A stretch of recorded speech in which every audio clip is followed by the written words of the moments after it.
अस्सलाम वालेकुम नाज़रीन, मैं हूं आसिम खान और आप देख रहे हैं BBN चैनल। आइए देखते हैं आज की टॉप 10 न्यूज़। ईरान ने अमेरिका की तरफ से भेजी गई नई तजवीज़ पर गौर शुरू कर दिया है, जबकि अमेरिकी सदर डोनाल्ड ट्रंप ने कहा कि दोनों ममालिक के दरमियान बातचीत अब बॉर्डर लाइन पर पहुंच चुकी है। ट्रंप ने मीडिया से बात करते हुए कहा कि अगर ईरान की तरफ से सही जवाब नहीं मिला तो मिलिट्री एक्शन दोबारा बहुत तेज़ी से शुरू हो सकता है। ईरान की फॉरेन मिनिस्ट्री ने तस्दीक की कि अमेरिका की तरफ से नए पॉइंट्स मिले हैं जिनका जायज़ा लिया जा रहा है, जबकि ट्रंप ने यह भी दावा किया कि अगर डील हो जाती है तो इससे जंग, माशी नुकसान और मज़ीद खूनरेज़ी को रोका जा सकता है।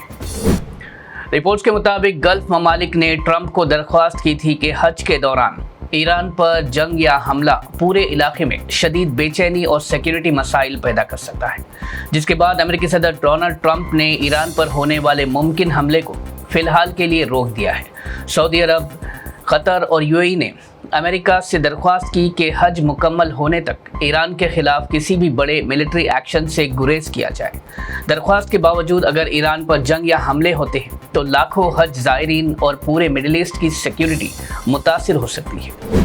Pakistan army chief field marshal Asim Munir Iran और अमेरिका के दरमियान बढ़ते तनाव को कम करने के लिए तेहरान का दौरा करने वाले हैं, जहां वो दोनों ममालिक के दरमियान डिप्लोमेसी को मजबूत करने की कोशिश करेंगे।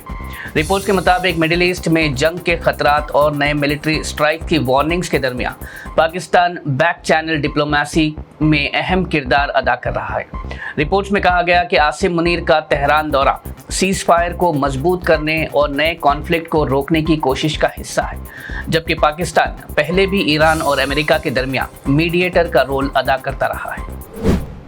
इबोला वायरस के तेज़ी से फैलने और अफ्रीका के कई ममालिक में केसेस बढ़ने के बाद भारत की हेल्थ मिनिस्ट्री ने हाई अलर्ट जारी कर दिया है।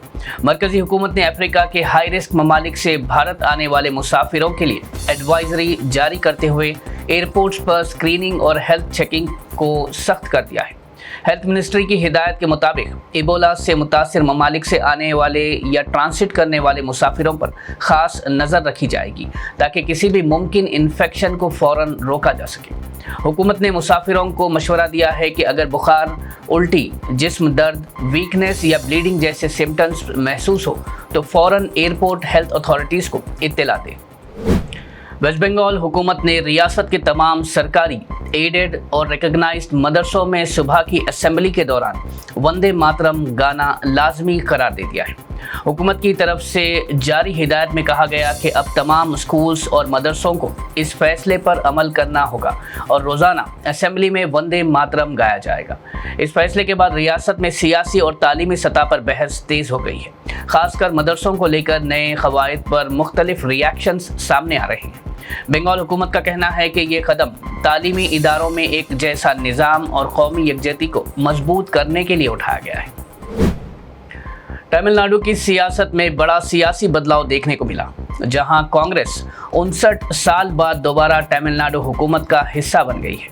रिपोर्ट्स के मुताबिक एक्टर से पॉलिटिशियन बने विजय की पार्टी TVK की हिमायत से बनी नई हुकूमत में कांग्रेस भी शामिल हो गई है। इस सियासी इत्तेहाद को तमिलनाडु की सियासत में एक अहम डेवलपमेंट माना जा रहा है, क्योंकि कांग्रेस का रियासत की हुकूमत में आखिरी दफ़ा 1960s में सीधा हिस्सा था। सियासी तज्ज़ियाकारों का कहना है कि यह अलायंस BJP और DMK दोनों के लिए नया चैलेंज बन सकता है, जबकि TVK और कांग्रेस ने इस इत्तेहाद को इंक्लूसिव पॉलिटिक्स की तरफ एक बड़ा कदम करार दिया है।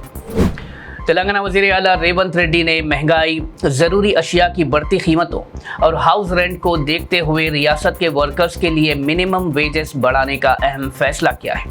रेवंत रेड्डी ने लेबर मिनिस्टर और दूसरे अवामी नुमाइंदों के साथ मीडिया से बात करते हुए कहा कि तेलंगाना के करीब 1.11 करोड़ वर्कर्स को इस फैसले से फ़ायदा होगा और नई वेज हाइक 1 जून से नाफिज होगी।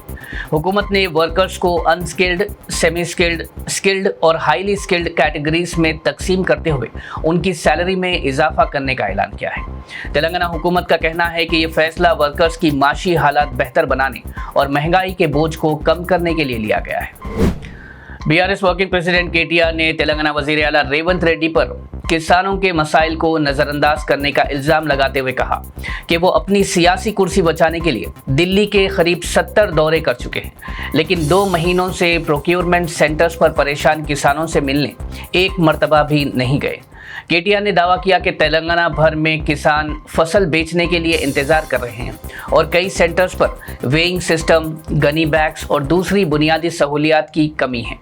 केटीआर ने दावा किया कि कई इलाकों में किसान एहतजाज और रास्ता रोको करने पर भी मजबूर हो गए हैं, जबकि कुछ किसान शदीद गर्मी और परेशानी की वजह से जान भी गंवा चुके हैं। उन्होंने हुकूमत से मुतालबा किया कि पेंडिंग फसल फौरन खरीदी जाए और मरने वाले किसानों के घर वालों को मुआवजा भी दिया जाए। Hyderabad police commissioner VC Sajjanar ने शहर में फैल रहे फेक रिक्रूटमेंट एडवर्टाइजमेंट पर आवाम को अलर्ट कर दिया है। पुलिस ने कहा कि सोशल मीडिया और दूसरे ऑनलाइन प्लेटफॉर्म्स पर हैदराबाद पुलिस रिक्रूटमेंट के नाम से झूठे एड्स सर्कुलेट किए जा रहे हैं, जिनका असल में कोई ताल्लुक पुलिस डिपार्टमेंट से नहीं है।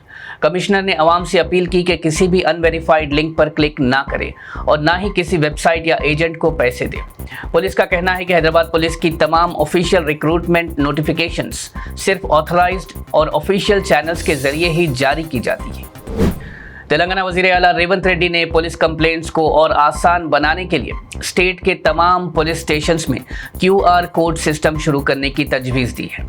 इस सिस्टम के जरिए आवाम सीधा मोबाइल से QR कोड स्कैन करके अपनी कंप्लेंट रजिस्टर कर सकेगी, ताकि अब पुलिस स्टेशन के चक्कर कम लगे और प्रोसेस तेज़ हो। रेवंत रेड्डी ने पुलिस डिपार्टमेंट के रिव्यू मीटिंग में लॉ एंड ऑर्डर पर सख्त नज़र रखने की हिदायत देते हुए कहा कि पुलिसिंग को अगले 10 सालों की ज़रूरत के मुताबिक मॉडर्न और टेक्नोलॉजी बेस्ड बनाना होगा। उन्होंने साइबर क्राइम, ड्रग्स मेनेस और पुलिस डिपार्टमेंट में करप्शन पर जीरो टॉलरेंस पॉलिसी की भी बात की। वज़ीर आला ने हैदराबाद में नाइट पेट्रोलिंग बढ़ाने, CCTV नेटवर्क को मजबूत करने और ड्रोन बेस्ड पॉलिसिंग जैसे एडवांस्ड सिस्टम्स पर भी फोकस करने की हिदायत दी है। नाज़रीन, ये थी आज की टॉप 10 न्यूज़। देखते रहिए BBN चैनल। मुझे दीजिए इजाज़त। अल्लाह हाफ़िज़।